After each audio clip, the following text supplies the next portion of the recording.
pour que en novembre 1966, Modibo Keïta, président de la République du Mali, sa mère allait au pèlerinage à la Mecque avec sa sœur aînée, Hawa.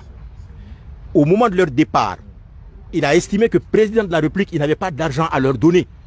Il a envoyé une lettre précisément écrite le 24 novembre 1966 qu'il a remise à sa mère quand elle allait au pèlerinage pour demander à l'ambassadeur du Mali en Arabie Saoudite, Abdul Wahab Doucouré, de lui prêter 60 000 francs maliens à remettre à sa mère, et à la fin du mois, quand il va avoir son salaire, il va lui rembourser ça. Voilà ce que Modibo a fait. Président de la République du Mali. Quand il y a eu l'éclatement de la Fédération du Mali, en 60, les Sénégalais ont envoyé beaucoup de Soudanais.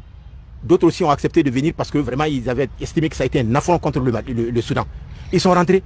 Le quartier qu'on appelle Wolfobou, là, c'est là-bas que les premiers ont résidé. C'est pourquoi on appelle Wolfobou, c'est-à-dire le quartier des Wolofs. Ce sont les Soudanais qui ont été renvoyés du Sénégal qui sont venus.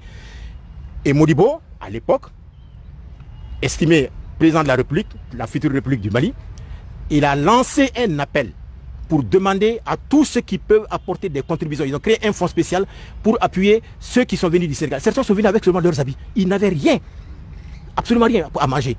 Donc il a lancé un appel pour créer un fonds spécial d'appui aux Soudanais venus du Sénégal. Ce fonds, pour l'alimenter, pendant 2 ans, il a renoncé à son salaire, à la moitié de son salaire, pendant 2 ans, en faveur de ce fonds.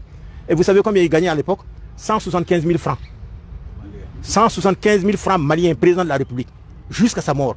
C'est 8 années au pouvoir, 8 ans, de 60 à 68. Tout son salaire cumulé pendant les 8 années, ça ne faisait que 23 millions de francs maliens. Divisé par 2, ça fait à peine 12 millions de francs CFA. Pendant 8 ans, ce qu'il a gagné, il n'a jamais touché à 1 franc du denier public. Jamais.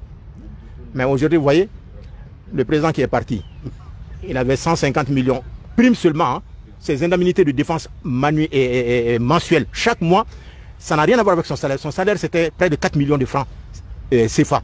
Mais en plus des 4 millions de francs CFA, il avait droit à 150 millions de francs CFA par mois.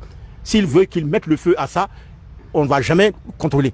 150 millions plus son salaire. Donc il avait 154 millions par mois. Alors où est-ce qu'on va? Dans un pays où vous êtes tous là, peut-être la plupart d'entre vous, c'est des chômeurs. Vous avez terminé vos études. Mais cet argent-là, ça aurait pu créer des emplois pour tous. Et si vous restez assis les bras croisés, je ne le souhaite pas. Associez-vous à ceux qui ont lutté pour le changement.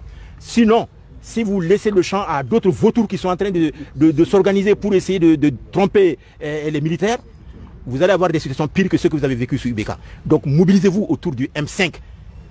Mobilisez-vous autour du M5 pour que jamais au Mali on ait à notre tête des gens qui ne songent qu'à eux-mêmes, qu'à leur famille, plutôt qu'au pays.